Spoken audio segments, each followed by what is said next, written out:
وبركاته. إن الحمد لله نحمده ونستعينه ونستغفره ونعوذ بالله من شرور أنفسنا ومن سيئات أعمالنا من يهده الله فلا مضل له ومن يضلل فلا هادي له وأشهد أن لا إله إلا الله وحده لا شريك له وأشهد أن محمدا عبده ورسوله صلى الله عليه وعلى آله وأصحابه أجمعين أما بعد.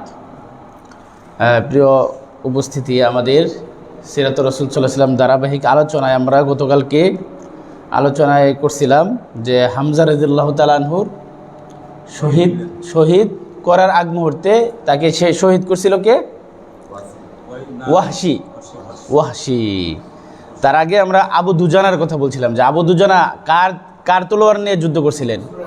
রাসূল সাল্লাল্লাহু আলাইহি ওয়াসাল্লাম তাকে তলোয়ার দেন এবং তিনি মানে এমন অনেক কজনকে তিনি মানে দুনিয়া থেকে খতম করার পরে এমন এক অবস্থায় গেলেন যে যাকে মারতে গেছেন দেখে যে নারীর কণ্ঠ, তারপরে দেখে যে কে? আবু সুফিয়ান এর স্ত্রী হিন্দা বিনতে উতবা। তারপরে তাকে তিনি মারলেন না, যে এইভাবে যে রাসূলের তলোয়ার দিয়ে কোনো নারীকে কে হত্যা করতে আমি চাই না, রাসূলের তলোয়ারকে কলঙ্কিত করতে চাই না।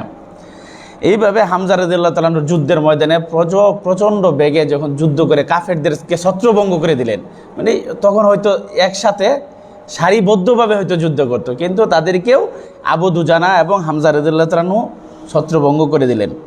আর ওয়াহশি হলো জুবাইর ইবনে মুতঈম, মক্কার কুরাইশ জুবাইর ইবনে মুতঈমের গোলাম। ওয়াহশি কে ছিল? জুবাইর ইবনে মুতঈমের গোলাম ছিল। আর গোলাম মানে কি? তখন গোলাম কেনা বেচা হইতো, গোলাম দাসী আরবের যুগে তখন কেনা বেচা হইতো। যাকে কিনে নিত সে তাকে যেমনি ইচ্ছা এমনি কি ব্যবহার করতে পারতো, সে এইখান থেকে যেতে পারতো না। টাকাতে কিনে নিয়ে আসছে, মনে করেন আপনি একটা পশু কিনে নিয়ে আসলেন, কথার কথা সেটা কার? আপনার। তো এরকমভাবে দাস কেনা বেচা হইতো, দাস কিনে নিয়ে আসতো, তাকে আজাদ না করা পর্যন্ত সে যদি তার মালিকের কাছ থেকে যাইতো তাহলে তাকে হয় কেউ কিনে, মানে যে পরিমাণ টাকা দেয়া, যে সে যে পরিমাণ টাকা দাবি করতো যে আমি যদি একে আজাদ করতে চাই তাহলে তাকে 1 লক্ষ টাকা দাও, 1 লক্ষ রিয়াল বা 50,000 দিরহাম বা দিনার দাও, তাহলে আমি তাকে আজাদ করব। এরকমভাবে আবু বকর রাদিয়াল্লাহু তাআলা আনহু অসংখ্য গোলামকে কি আজাদ করেছিল না? নিজের টাকা দিয়ে কিনে আজাদ করে দিয়েছিল। বেলাল রাদিয়াল্লাহু তাআলা আনহু তিনিও কি ছিলেন? তিনিও একজনের গোলাম ছিলেন, তাকেও আজাদ করা হয়েছে। এইভাবে এই ওয়াহশি সে মূলত তার বাড়ি ছিল হাবশি গোলাম।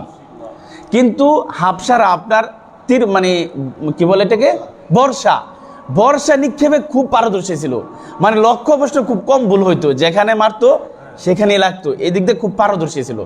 তো ওয়াহশি সে বললো যে আমি কি খুব মানে তার ভাষায় সে হামজা রাদিয়াল্লাহু তাআলা আনহুকে কিভাবে মারছে এটা সে তার ভাষায় সে বর্ণনা করতেছে যে আমি বর্ষার দিক দিয়ে খুব কি ছিলাম, হাবশিদের যেহেতু আমিও তাদের মধ্যে একজন, আমি বর্ষার দিক দিয়ে খুব পারদর্শী ছিলাম। আমি মারলে সেটা কখনো কি হইতো না, বিতাড়িত মানে মিস হইতো না, সেটা লক্ষ্য যেখানে মারতাম সেখানে লাগতো। যে জুবাইর ইবনু মুতঈমের চাচা হইল তুআইমা ইবনু আদি, সে বদরের যুদ্ধে মারা গেছিল। যে জুবাইরের চাচা বদরের যুদ্ধে সে গেছিল রাসূলের সাথে যুদ্ধ করার জন্য, সে সেইখানে গিয়ে মুসলমানের হাতে কি হয়েছিল? মারা গেছিল। যে জুবাইর ইবনে মুতঈমের মনে একটা কষ্ট, এরকম সবারই তো কষ্ট, যে কত নিজেদের ভাই, চাচা, বাপ, মামা কতজনই মারা গেছে। যে জুবাইর ইবনে এই মুতঈমের তার হলো যে আমি রাসূলকে বা রাসূলের চাচাকে কি করতে হবে? মারতে হবে। এই জন্য যখন উহুদ যুদ্ধের জন্য এই মক্কার কুরাইশরা কাফেররা মদিনার উদ্দেশ্য তারা রওনা দিল, তখন সে বলল যে আমার চাচা, এই রাসূলের চাচাকে যে মারতে পারবে সে এরকম একটা পুরস্কার ঘোষণা করলো। তখন এই আপনার ওয়াহশি সে বলল যে সে ওয়াহশিকে বলল, এই জুবাইর ইবনে মুতঈম, যদি তুমি রাসূলের চাচা হামজাকে মারতে পারো তাহলে আমি তোমাকে কি করে দেব? আজাদ করে দেব। আমি তোমাকে বিনামূল্যে কি করে দেব? আজাদ করে দেব। এই সুযোগ কি আর সে হাতছাড়া করতে পারে? সে তখন চিন্তা করলো তাহলে আমি উহুদের যুদ্ধে যারা যাচ্ছে কুরাইশদের সাথে আমিও যাই, যদি সুযোগ পাই তাহলে কি ওই বর্ষা নিয়ে গেছে। সে জানে যে আমি এই দিক দিয়ে খুব দক্ষ, আমি খুব পারদর্শী, সেই জন্য সে মক্কার কাফেরদের সাথে কুরাইশদের সাথে তার যাওয়ার উদ্দেশ্য কিন্তু যুদ্ধ না, তার যাওয়ার উদ্দেশ্য কি?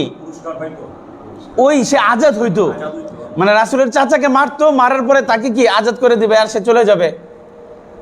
কারণ এটা তো একটা মানে এটা একটা আজাব।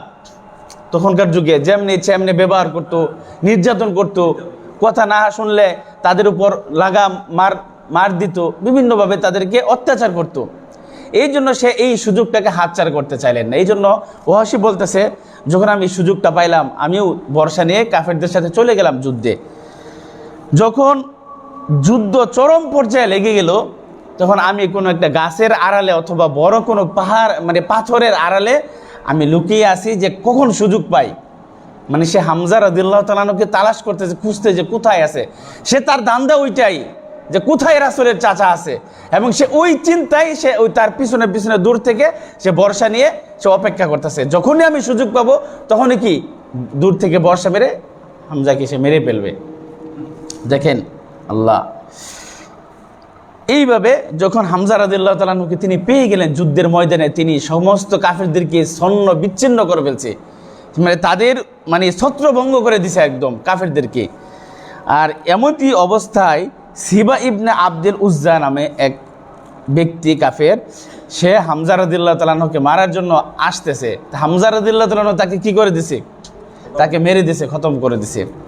আর ওয়াহশী বলতেছে যে এই ফাঁকে যখনই আমি মানে সুযোগই ছিলাম যে যখনই আমার কাছাকাছি আসবে দূর থেকে আমি বর্ষা নিক্ষেপ করবো। হামজা রাদিয়াল্লাহু তাআলা আনহু যখন সে মানে দেখলেন যে এই একটা সুযোগ মানে মারার জন্য, যখন সে একটা সুযোগ পাইছে সাথে সাথে সে দূর থেকে এই বর্ষা নিক্ষেপ করছে। আর হামজা রাদিয়াল্লাহু তাআলা আনহুর নাভির নিচে লেগে একদম নিচ দিয়া বের হয়ে গেছে এইভাবে পিছন দিক থেকে, কারণ সামনের দিক দিয়ে কখনো কি সম্ভব না, মারা কখনোই সম্ভব না। এই জন্য সে এইভাবে হামজা রাদিয়াল্লাহু তাআলা আনহু যখন মানে আঘাত পাওয়ার পরে সে তার দিকে মানে তাকে দাওয়া করতে চাইলেন, এটিকে সম্ভব, তারপরে সে দাওয়া করতে পারলেন না, সে সেখানেই পড়ে গেলেন। পড়ে গিয়ে সেখানেই তিনি মারা গেলেন, শহীদ হয়ে গেলেন। তারপরে এই ওয়াহশী সে হামজা রাদিয়াল্লাহু তাআলা আনহুকে যে বর্ষা নিক্ষেপ করছিল, সে বর্ষা মানে সে মারা যাওয়ার পরে বর্ষাটা নিয়ে সে আবার তার জায়গার মতন সে চলে গেছে। কারণ তার উদ্দেশ্য ছিল এটাই যে হামজা রাদিয়াল্লাহু তাআলা আনহুকে মারা, আর কোনো তার যুদ্ধ করার কি উদ্দেশ্য ছিল না। এইভাবে সে পরে সে তার জায়গাতে চলে যায়। এভাবে হামজা রাদিয়াল্লাহু তাআলা আনহু শাহাদাত বরণ করার পরে মুসলমানদের মধ্যে একটা বিশৃঙ্খলা তৈরি হয়ে গেল, একটা মনের মধ্যে যে হামজা রাদিয়াল্লাহু যে একাই এত যুদ্ধ করছে, যে বলা হয় তার হাতে কমপক্ষে 30 জন কাফের শহীদ মানে মারা গেছে, নিহত হয়েছে। এমন যোদ্ধা ছিল তার সামনে লড়ার মতো। কাফেরদের মুশরিকদের বড় বড় যোদ্ধা যারা, তারা হামজা রাদিয়াল্লাহু তাআলার সামনে টিকতে পারছিল না। আরে ওয়াহশী কি করলো? হামজা রাদিয়াল্লাহু তাআলা আনহুকে মেরে ফেললো। তারপরে যখন যুদ্ধ এইভাবে চলতেছে, তখন হামজা রাদিয়াল্লাহু তাআলা আনহুর এই ক্ষতি কিভাবে পূরণ হবে? আবু বকর রাদিয়াল্লাহু তাআলা আনহু, উমর রাদিয়াল্লাহু তাআলা আনহু, আলী রাদিয়াল্লাহু তাআলা আনহু, জুবাইর, মুসআব ইবনে উমাইর, তালহা ইবনে উবাইদুল্লাহ, আব্দুল্লাহ ইবনে জাহাজ, সাদ ইবনে মুআজ, সাদ ইবনে উবাদা, সাদ ইবনে রাবি, তারা সকলেই তখন হামজা রাদিয়াল্লাহু তাআলার অভাবটা পূরণ করার জন্য তারা প্রচণ্ড বেগে তারা এই কাফেরদেরকে প্রতিহত করতেছে, এবং তারা পূর্ণ উদ্যমে তারা যুদ্ধ চালিয়ে যাচ্ছে। তারপরে হামজা রাদিয়াল্লাহু তাআলা শহীদ হয়ে গেল। এদিক দিয়ে আরেকটা ঘটনা আছে, যে ওই যে আবু আমির যার কথা বলছিলাম, যে সে কি ছিল, সে মদিনা থেকে মক্কায় গিয়া কাফেরদের সাথে ওই আপনার কি পুরোহিত আবু আমির, যে আইসা কি মুসলমানদেরকে মদিনাবাসী যারা আউস গোত্রের তাদেরকে বলতেছে যে তোমরা আমার সাথে চলে আসো। সে মূলত মদিনার ছিল। তা আবু আমিরের ছেলেই এই রাহিব, তার ছেলে হইল হানজালা, যে হানজালার কথা আমরা বলি না, যে হানজালা রাদিয়াল্লাহু তাআলা আনহুকে গোসল করাইছে বড় স্বয়ং কারা? ফেরেশতারা। তো এই হানজালা রাদিয়াল্লাহু তাআলা আনহু তিনি ছিলেন নববিবাহিত, সে মাত্র বিবাহ করছে, তার ঘরে নতুন স্ত্রী, নতুন বউ। যখন এই উহুদের যুদ্ধের জন্য আর আল্লাহ রাসূল সাল্লাল্লাহু আলাইহি ওয়াসাল্লাম সাহাবাদেরকে ডাক দিলেন, তখন তিনি তার নতুন স্ত্রীকে রেখে যুদ্ধের ময়দানে চলে আসলেন। দেখেন রাসূলের আনুগত্য। আর আজকে আমরা কতভাবে অবহেলা করি দিন পালনের ক্ষেত্রে। আর তিনি নিজের ঘরে নতুন স্ত্রীকে রেখে তিনি রাসূলের কথায় তিনি চলে আসেন। এইভাবে তিনি যুদ্ধ করতে করতে এক পর্যায়ে আবু সুফিয়ানকে মারার জন্য কাছাকাছি চলে যায়। এমত অবস্থায় এই সাদ্দাতকে মানে সাদ্দাত ইবনে আউস এই হানজালা রাদিয়াল্লাহু তাআলা আনহুকে মেরে ফেলেন। বাপ কাফের কিন্তু ছেলে মুসলমান। দিনের জন্য পিতা মাতা বাড়িঘর সব কিছু কি তারা ত্যাগ করতে রাজি। বাপদাদের ধর্মের উপরে যখন তারা বুঝতে পারছে যে এটাই সত্য ধর্ম, রাসূলই সত্য নবী, তারা নিজের মা বাবাকে পরিত্যাগ করে তারা রাসূলের কাছে চলে আসছে দিনকে পালন করার জন্য, আল্লাহকে ভালোবেসে, রাসূলকে ভালোবেসে। আর আমরা বাপদাদার ধর্মকে, বাপদাদার আমলকে, এটাকে বলবৎ রাখার জন্য সব কিছু আমরা রাসূলের হাদিসকে আমরা অস্বীকার করি, স্পষ্ট তিরস্কার করি। রাসূলের স্পষ্ট আমল আমরা দেখার পরেও, জানার পরেও আমরা বলি যে আমার হুজুর উমুক কথা বলে, আমার বাপদাদারা যে আমল করছে আমরাও সেটা কি করব। অথচ সাহাবারা কি তারা নিজের গোষ্ঠীকে ছেড়ে দিছে, নিজের মা বাবাকে তারা ছেড়ে দিছে।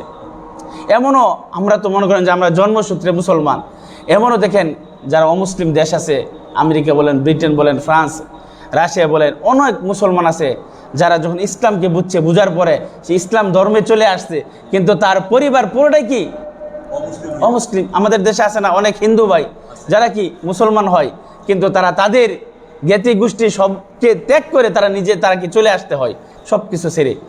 তাদের ইমান আর আমাদের ইমান কি কখনো এক হতে পারে না।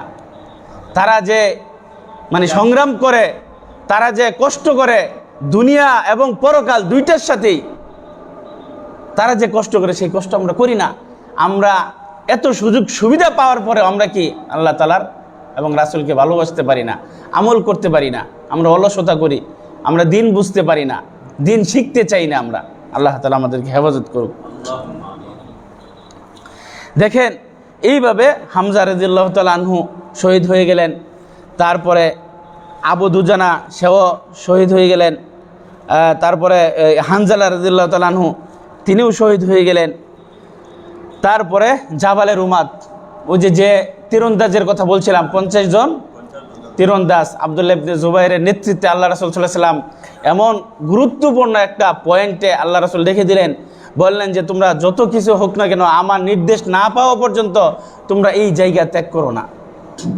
খালিদ রাদিয়াল্লাহু তাআলা আনহু, যদিও তিনি পরবর্তীতে কি মুসলমান হয়েছেন, তিনি ছিলেন একজন এমন সেনাপতি, একজন বীর এবং দক্ষ একজন সেনাপতি ছিলেন। তিনি সুযোগ সন্ধানী ছিলেন।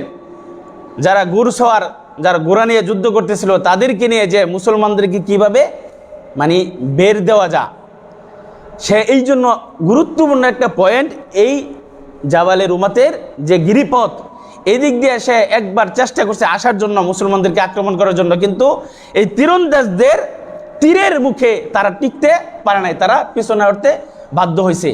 দ্বিতীয়বার আবার সে কাফেরদেরকে নিয়ে আবার আক্রমণ করার চেষ্টা করছে, কিন্তু এই তীরন্দাজ 50 জন তীরন্দাজ এমনভাবে তীর নিক্ষেপ করছে যে তাদের মুখে তারা টিকতে পারে না। এইভাবে তিনবার সে চেষ্টা করছে, তিনবারই সে কি হয়েছে? পরাজিত হয়েছে, ব্যর্থ হয়েছে। সে মুসলমানদের এই মানে মুসলমানদের মধ্যে সে আক্রমণ করতে পারে নাই, সরাসরি আইসা তাদেরকে গিরতে পারে নাই। অবশেষে দেখেন যখন এই পরিস্থিতি হয়ে গেল, মানে মুসলমানদের সাথে যুদ্ধ 700 যুদ্ধ না, 700 যুদ্ধ না, মনে হচ্ছে এই 3000 কাফের মনে 30,000 মুসলমানদের সাথে কি করতেছে? যুদ্ধ করতেছে। তাদের কাছে এটাই মনে হচ্ছে যে 700 না, মনে হচ্ছে 30,000 যুদ্ধের সাথে মনে আমরা যুদ্ধ করতেছি। তারা পলায়ন করতে তারা বাধ্য হয়েছে।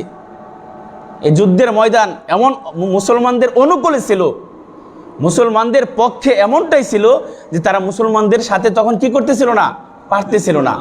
তারা মানে বাধ্য হয়েছিল তারা পলায়ন করতে।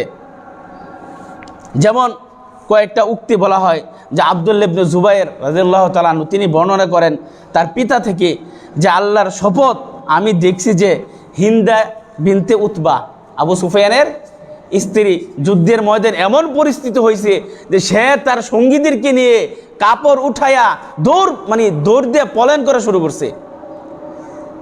মহিলারা যারা আসছে তারা কাপড় একটু উঠায়া তাদের মনে পায়ের গুছা দেখা যাচ্ছে এবং তাদের যে অলংকার সেগুলো দেখা যাচ্ছে, যে তারা দৌড়ে তারা যুদ্ধের ময়দান থেকে কি তারা পালিয়ে যাচ্ছে, পলায়ন করতেছে। এমনইভাবে সহিহ বুখারীতে আছে যে বারা ইবনে আজিব রাদিয়াল্লাহু তাআলা আনহু থেকে বর্ণিত যে তিনি বলেন যে মুশরিকদের সঙ্গে আমাদের মোকাবেলা হলে তাদের মধ্যে পলায়নের হিড়িক পড়ে যায়। কাফেররা তারা মুসলমানদের সাথে প্রথমে কি করতেছিল না, তারা টিকতে পারছিল না, তারা পলায়ন, তাদের যে শিবির শূন্য হয়ে যায়, সেখান থেকে তারা পলায়ন করে দৌড়াদৌড়ি করে এদিক সেদিক কি তারা চলে যায়। এইভাবে তারা প্রথম পর্যায়ে মুসলমানদের কি বিজয়ী তারা কি অর্জন করছিল, তারা কাফেরদের সাথে তারা বিজয়ী অর্জন করছিল। কিন্তু ওই তীরন্দাজদের মানে বলের কারণে উহুদ যুদ্ধে মুসলমানদের কি দিতে হয়, খেসারত দিতে হয়। মুসলমানরা যখন দেখা গেল যে তারা প্রাথমিক পর্যায়ে তারা বিজয়ী হয়ে গেছে, কাফেররা যুদ্ধের ময়দান থেকে তারা কি পালিয়ে যাইতেছে গা, এবং তারা কি গনিমতের মাল কি করতেছে, লুটপাট, মানে লুটপাট বলতে মানে সংগ্রহ করতেছে, কাফেররা যা ফেলে গেছে সেগুলো তারা সংগ্রহ করতেছে। আর এই দিক দিয়ে তীরন্দাজ বাহিনী যাদেরকে জাবালে রুমাতে আল্লাহ রাসূল সাল্লাল্লাহু আলাইহি ওয়াসাল্লাম নিযুক্ত করলেন, তারা দেখলেন যে মুসলমান মাঠে কারা আছে, মুসলমান, কাফের নাই, কাফেররা পলায়ন করে চলে যাচ্ছে, মুসলমানদের বিজয় নিশ্চিত, তারা বিজয় অর্জন করে ফেলছে। তারা কি খুশিতে আনন্দিত হয়ে গেছে। মুসলমান যারা ওই জাবালের রুমাতে ছিল এবং যারা নিচে ছিল, বিভিন্ন জায়গায় ছিল, মুসলমানরা তারা আনন্দিত হয়ে গেছে। আর এদিক দা খালিদ বিন ওয়ালিদ, তার কি ধান্দাই ছিল যে কখন কোন সুযোগটা আমি পাই, সুযোগ সন্ধানী ছিল, সে সুযোগের সদ্ব্যবহার করার জন্য সে সবসময় সুযোগের অপেক্ষায় ছিল যে কিভাবে মুসলমানদেরকে পরাজিত করা যায়। যখন দেখেন এই জাবালের উম্মতের সাহাবারা তারা আনন্দিত উল্লাস করে তারা সেখান থেকে চলে আসলেন যে আমরা কি করি, এখন তো মুসলমানরা বিজয় অর্জন করছে, আমরা যাই, আমরা ওই গানিমা গানিমা, তারা গানিমা গানিমা করতেছিল, গানিমা মানে যুদ্ধলব্ধ যে সম্পদ, সেটা ছাড়া এই সংগ্রহ করার জন্য দুনিয়ার মোহ তাদেরকে পেয়ে গেল। তারা রাসূলের যে কড়া নির্দেশনা সেটাকে তারা উপেক্ষা করলো, তারা সেটাকে ভুলে গেল। আর এদিক দিয়ে এই 50 জন তীরন্দাজের যে নেতৃত্ব দিচ্ছিলেন কে, আব্দুল্লাহ ইবনে জুবায়ের, তিনি বারবার তাদেরকে নিষেধ করলেন যে রাসূল তোমাদেরকে কি বলছে, যে সাহাবাদেরকে আমাদেরকে যদি পাখি সুমেরে নিয়ে যায় তারপরে তোমরা এই জায়গায় কি করতে পারবে না, ত্যাগ করতে পারবে না। যদি দেখো যে আমরা বিজয় অর্জন করছি, মুসলমানরা গনিমতের মাল সংগ্রহ করতেছে, তারপর আমার নির্দেশনা না পাওয়া পর্যন্ত তোমরা এই জায়গা ছাড়তে পারবে না, তোমরা আসতে পারবে না। তোমরা কি সেটা ভুলে গেছো? আব্দুল্লাহ ইবনে জুবায়ের এই 50 জন তীরন্দাজ যারা চাইতেছে যে আমরা কি এখন চলে যাই, আমাদের তো এখন কাজ নাই, আমরা তো বিজয় অর্জন করছি। আব্দুল্লাহ ইবনে জুবায়ের বারবার তাদেরকে সতর্ক করলেন, তোমরা কি ভুলে গেছো রাসূলের নির্দেশনা? অবশেষে এই গনিমতের মাল লুবে পইরা শয়তানের প্ররোচনায় তারা সেই জায়গা থেকে চলে আসলো। তারপরে তো যুদ্ধের মানে পটভূমি পরিবর্তন হয়ে গেল, পুরাই পরিবর্তন হয়ে গেল। কি দুর্দশা, কি মানে মর্মান্তিক ঘটনা ঘটে গেল একটু ভুলের কারণে। আব্দুল্লাহ ইবনে জুবায়ের তিনি তার রাসূলের কথার উপর অনড় ছিলেন, তিনি সেখানে অবস্থান করছিলেন যে আমরা আমৃত্য, আমরা যে কয়জনে আছি, মানে প্রায় বলা হয়েছে সেখানে 9 জন থেকে 10 জন ছিল, আর সকল সাহাবারা কি করছিল, এই জায়গা থেকে চলে আসছিল। যে 8-9 জনের পক্ষে কি এই জায়গা মানে রক্ষা করা সম্ভব না। তারপরেও তারা রাসূলের কথাকে তারা মান্য করে রাসূলের আদেশকে পালন করার জন্য তারা যায় নাই যে আমরা মৃত্যু পর্যন্ত আমরা কি করব, এখানে যুদ্ধ করব, যদি তারা আমাদের উপর আক্রমণ করে তাদের সাথে আমরা যতক্ষণ পর্যন্ত আমাদের জীবন থাকবো আমরা রাসূলের আদেশকে কি করব, আমরা পালন করে যাব। এইভাবে যখন এই আব্দুল্লাহ ইবনে জুবায়ের রাদিয়াল্লাহু তাআলা আনহু তিনি তার কম সংখ্যক সাহাবাদেরকে নিয়ে তিনি সেখানে অবস্থান করলেন, আর বাকি সাহাবারা চলে আসলো। আর এদিক দা রণকৌশলী এই আরবের বিখ্যাত বীর কে, খালিদ বিন ওয়ালিদ, বিখ্যাত বীর, প্রসিদ্ধ, এবং তিনি রণকৌশলী একজন বীর। কিভাবে যুদ্ধ পরিচালনা করতে হয়, কিভাবে টেকনিক করতে হয়, কিভাবে পরাস্ত করতে হয়, তারই কৌশল কি আছে, জানা আছে। সে দেখে 3 বার সে চান্স নিছে, কিন্তু সে কি করতে পারে না, আসতে পারে নাই। তার মানে কত গুরুত্বপূর্ণ জায়গাটা, মানে এই পয়েন্টটা কত গুরুত্বপূর্ণ পয়েন্ট ছিল। আল্লাহ রাসূল কতভাবে তাদেরকে নিষেধ করছে, খবরদার তোমরা এই জায়গা ত্যাগ করবে না। এই রণকৌশলী সেনাপতি খালিদ বিন ওয়ালিদ তিনি একদল গরু সওয়ার, যারা এই সেনাদলকে নিয়ে, গরু সওয়ার সেনাদলকে নিয়ে তিনি চক্রাকারে কিভাবে মানে সুযোগ খোঁজে, কিভাবে চক্রাকারে তাদেরকে আবদ্ধ করা যায়। তিনি যখন এই সুযোগটা দেখলেন যে মুসলমানরা কি এই জায়গাটা কি হয়ে গেছে, ছেড়ে দিছে, অল্প হাতে গোনা কয়েকজন কি আছে, মুসলমান আছে। এই সুযোগটা সে পেয়ে সাথে সাথে সে আরও তার যারা গুরুসোয়ার এই সেনাপতি যারা এই সেনাদল তাদেরকে নিয়ে তিনি অ্যাটাক করলেন। তার পিছনে যারা পদাতিক সৈন্য তারাও কি চলে আসলো। এইভাবে এই আব্দুল্লাহ ইবনে জুবাইরের সাথে 9 জন সাহাবা সেখানে তারা যুদ্ধ করতে করতে শহীদ হয়ে গেলেন। আর জায়গাটা কি হয়ে গেল? 9 জনই সেখানে শহীদ হয়ে গেলেন। কারণ ঘোড়ার আপনার কয়জনকে মারবে? যখন খালিদ রাদিয়াল্লাহু তাআলা খালিদ বিন ওয়ালিদ যখন সে আক্রমণ করলো চতুর্দিক দিয়া, তখন তারা এই 9 জন সাহাবা টিকতে পারলো না। অথচ এর আগে 3 বার অ্যাটাক করছে, আক্রমণ করছে, বরং তারা বাধ্য হয়েছে ফিরে যেতে। আর এমন একটা অবস্থা হয়েছে যে 9 জন সাহাবা সেখানে শহীদ হয়ে গেল। আর সাথে সাথেই যখন দেখতেছে সবকিছু খোলামেলা, সাথে সাথে এই মানে অসচেতন, কারণ মুসলমান তো মনে করছে আমরা কি আমরা জিতে গেছি। এখন তাদের যে প্রথমে যে তাদের মনোবল, প্রথমে যে তাদের মানে কি বলে সচেতনতা যেরকম ছিল, সেটা থেকে তারা কি ফিরে আসছে, তার মানে অসচেতন হয়ে গেছে যে আমরা বিজয় আসছি। তাদের এক একজন এক এক বা আছে, যুদ্ধের যে একটা মানে প্রস্তুতি সেটা তাদের মধ্যে তখন কি নাই। কিন্তু খালিদ বিন ওয়ালিদ সে পূর্ণ প্রস্তুতি নিয়ে এসে তাদের উপর কি করলো? আক্রমণ করলো। এই অসচেতন সাহাবারা তাদেরকে যেভাবে ইচ্ছে সেভাবে কি করলো? তাদেরকে হত্যা করা শুরু করলো। আর আল্লাহ রাসূল সাল্লাল্লাহু আলাইহি সাল্লাম তিনি তার সাথে বলা হয় যে 12 জন সাহাবা ছিল। আল্লাহ রাসূলের সাথে কয়জন সাহাবা ছিল? 12 জন সাহাবা ছিল। মানে উঁচু একটা জায়গাতে তিনি 12 জন সাহাবা নিয়ে ছিল। আর এদিকতে যখন মানে একজন জনৈক কুরাইশ বীরঙ্গনা অর্থাৎ মহিলা, তার নাম হলো আমরা বিনতু আলকামা। আমরা বিনতু আলকামা, সে কুরাইশ একজন কি ছিল? যে মহিলা 15 জন মহিলাদের মধ্যে একজন কি সে ছিল। যখন সে দেখলো যে কাফেররা অর্থাৎ খালিদ বিন ওয়ালিদ তার নেতৃত্বে মানে পুরা এখন তাদের মানে দখলে চলে যাচ্ছে এবং মুসলমানরা নিহত হইতেছে, শহীদ হইতেছে এবং পুরা মাঠ যেন তাদের দখলে চলে আসতেছে, শুধু দেখা যাচ্ছে মানে ওদেরকেই দেখা যাচ্ছে, খালিদ বিন ওয়ালিদ এবং মক্কার যে সেনাদল তাদেরকে মনে হচ্ছে দেখা যাচ্ছে ময়দানে। এই মুহূর্তে কাফেরদের যে পতাকা সেটা কিন্তু মাটিতে গড়াগড়ি খাচ্ছিল। ওই যে বলছিলাম আব্দুদ্দার, তাদের প্রায় 9 জন 10 জন কি তাদের গোত্রের সকলেই মারা গেল। অবশেষে যুদ্ধের পতাকা কোথায়? মাটিতে পড়ে রয়েছে। মাটিতে যুদ্ধের পতাকা পরা মানে কি? মানে তাদের পরাজয়ের একটা কি, এটা একটা নিদর্শন, আলামত। যখন এই মহিলা দেখলো যে খালিদ বিন ওয়ালিদের নেতৃত্বে কাফেররা তারা কি আবার পূর্ণ দমে এই মুসলমানদেরকে মারতেছে, যুদ্ধ করতেছে, তখন সে যুদ্ধের পতাকাটা নিয়ে কি করলো? আবার জাগায় দিল, উঁচু করে দিল। তো এই কাফের যারা ছিল কুরাইশরা বিভিন্নভাবে যারা ছিন্ন বিচ্ছিন্ন ছিল, যারা বিভিন্ন জায়গায় তারা পলায়ন করে চলে যাচ্ছিল, যখন এই কাফেরদের পতাকা দেখলো, তাদের জাতীয় পতাকা, মুসলমানদের একটা পতাকা ছিল, তাদেরও একটা কি, তে হাজারো পতাকার মধ্যে যদি আপনি আপনার বাংলাদেশের পতাকা দেখেন, চিনবেন না? চিনবেন না? যেখানেই থাকুক আমার পতাকা আমি দেখলে কি চিনবো। এই যখন এই মহিলার এই আমরা বিনতু আলকামার এই পতাকা উঠানো কাফেররা দূর থেকে দেখলো যে যুদ্ধের পতাকা আবার কি উঠে গেছে, তারা বিভিন্নভাবে তখন তারা পূর্ণ প্রস্তুতি নিয়ে আবার চলে আসলো এই মুসলমানদেরকে মারার জন্য।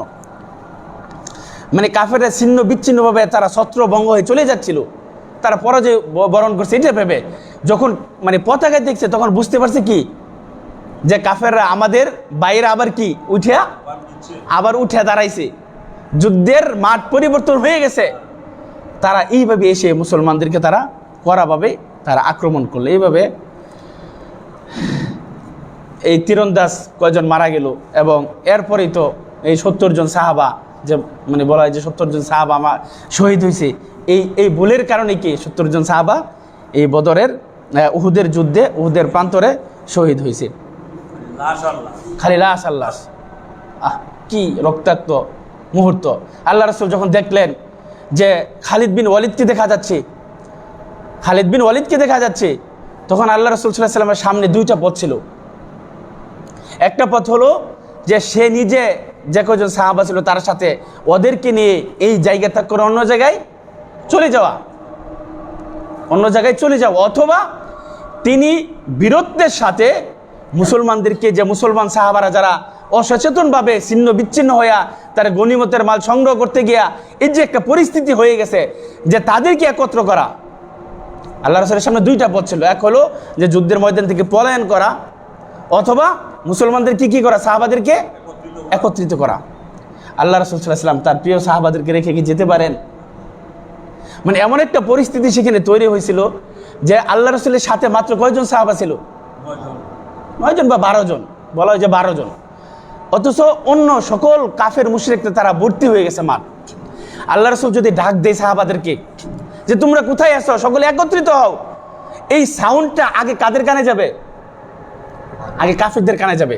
মনে করেন আমি যে কথা বললে আপনারা যারা আমার কাছে আছেন তারা আগে শুনবেন, না যারা রাস্তায় আছে তারা আগে শুনবে? যারা আপনার কাছে আছেন তারা আগে শুনবেন। তো এমন একটা পরিস্থিতি হয়েছে যে খালিদ বিন ওয়ালিদ সহ কাফেররা রাসূলের কাছাকাছি চলে আসছে। রাসূল যদি ডাক দেয় সাহাবাদেরকে, হে আবু বকর, হে উমর, হে আলী, কোথায় আছো তোমরা, আগে শুনবে কারা? কাফেররা। আর এই ডাকটা দিলে রাসূলের তার মানে রাসূলকে মানে জীবন যাবে যাবে বা এমন একটা পরিস্থিতি, মানে মরবে মরবে বাঁচতেছে এমন একটা পরিস্থিতি সেখানে তৈরি হয়ে গেছে। যদি ডাক দেয় তাই কাফেররা শুনে রাসূলকে মেরে ফেলবে, কারণ এরা কাছাকাছি আছে। যদি আমাকে আপনারা সাহায্য করতে চান আপনারা আগে আসবেন আমার কাছে, নাকি যারা ওই রাস্তায় আছে জমিরুল চেম্বারের সামনে ওরা আগে আসবে? আপনারা আগে আসবেন। তা আল্লাহ রাসূল যখন ডাক দিবে সাহাবাদেরকে, যারা কাফের আছে তারা এসে রাসূলকে এবং সাহাবাদেরকে মেরে ফেলবে, ঘেরাও দিয়ে ফেলবে। এটা সত্ত্বেও আল্লাহ রাসূল সাল্লাল্লাহু আলাইহি সাল্লাম তিনি মাঠ থেকে না পলায়ন করে সাহাবাদেরকে নিয়ে অন্য জায়গায় সরে না যেয়ে তিনি সজোরে তিনি ডাক দিলেন, হে সাহাবারা তোমরা কোথায় আছো, মানে একত্রিত করার জন্য। আল্লাহ রাসূলের সাহাবাদেরকে একত্রিত করার জন্য, যেন তারা যে মানে একটা অন্যরকম পরিস্থিতি হয়ে গেছে এটা থেকে দূর করে তাদেরকে মনোবল দেওয়ার জন্য এবং তাদেরকে একত্রিত করার জন্য উচ্চ স্বরে আওয়াজ দিয়ে আল্লাহ রাসূল সাল্লাল্লাহু আলাইহি সাল্লাম সাহাবাদেরকে তিনি ডাক দিলেন। ডাক দেওয়ার পরেও ওই যা হইলো আর কি, কাফেররা তারা কি শুনে ফেললো। শুনে ফেলে, কারণ যখনই বুঝতে পারবে রাসূলের কণ্ঠ তো তারা চিনে, যখনই জানবে, কারণ তারা তো রাসূলকে খুঁজতেছিল যে রাসূলের অবস্থানটা কোথায়, অবস্থানটা পেয়ে রাসূলকে মেরে ফেলবে। এরপরে যখন আল্লাহ রাসূল সাহাবাদেরকে ডাক দিলেন আর কাফেররা একে একে রাসূলের সাথে যারা ছিল সকলেই শহীদ হয়ে গেল। এরপরে সাহাবারা যদিও আসছে, এসে তারপরে আবার পুনরায় তারা সংঘবদ্ধ হয়ে যদিও তারা পরবর্তীতে আবার যুদ্ধ করে ওদেরকে হটাইয়া দিছে, কিন্তু এই ভুলের কারণে যে দুঃখ, যে ঘটনা মুসলমানদের ইতিহাসে যেটা ঘটলো এটা তো কি ঘটেই গেল, মর্মান্তিক একটা ঘটনা ঘটে গেল। যাক, আমরা আজকে এই পর্যন্তই রাখলাম। এই ওয়াহশির কথা বলছিলাম। ওয়াহশি মূলত তারপরে সে যখন এই মক্কা বিজয় হয়, মক্কা বিজয়ের সময় সে আর মক্কাতে থাকতে পারে নাই। যখন মক্কা বিজয় হয়েছে তখন তো মুসলমানদের দখলে, সেখানে মক্কা থাকতে পারে, তখন সেই মক্কা থেকে পলায়ন করে কোথায় গেছিল গা, তায়েফে। অবশেষে সে 9ম হিজরিতে এসে আল্লাহ রাসূলের কাছে মুসলমান হয়। কত হিজরিতে? 9ম হিজরিতে সে এসে মুসলমান হয় এই ওয়াহশি।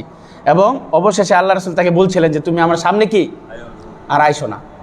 এরপরে মদিনাতে, এরপরে সে এই যে মুসলমান হয়ে গেছে, এর পরে আর কখনো কি মদিনাতে সে আসে নাই। তাই যে বর্ষা দিয়ে সে আল্লাহ রাসূলের চাচাকে শহীদ করছিল, সেই বর্ষা দিয়াই সে মুসাইলামাতুল কাযযাব, যে নবী যে দাবি করছিল, নবী দাবি করছিল না আল্লাহ রাসূলের বলে, মুসাইলামা বিন কাযযাব আবু বকর রাদিয়াল্লাহু তাআলা আনহু খেলাফতকালে একটা যুদ্ধ হয়েছিল। এই যুদ্ধের সময় সে তার বর্ষা দিয়া অনুরূপভাবে সে কাকে হত্যা করছিল? এই ওয়াহশি, এই যে নবী দাবি করছিল তাকে সে হত্যা করছিল। যেমন তিনি তার বাসায় এসে বলেন, ফাইন কুনতু কতালতাহু ফাকাদ কতালতু খায়রান নাসি বাদা রাসূলিল্লাহ সাল্লাল্লাহু আলাইহি ওয়াসাল্লাম, যে রাসূলের পরে উৎকৃষ্ট মানুষকে আমি কি করছি?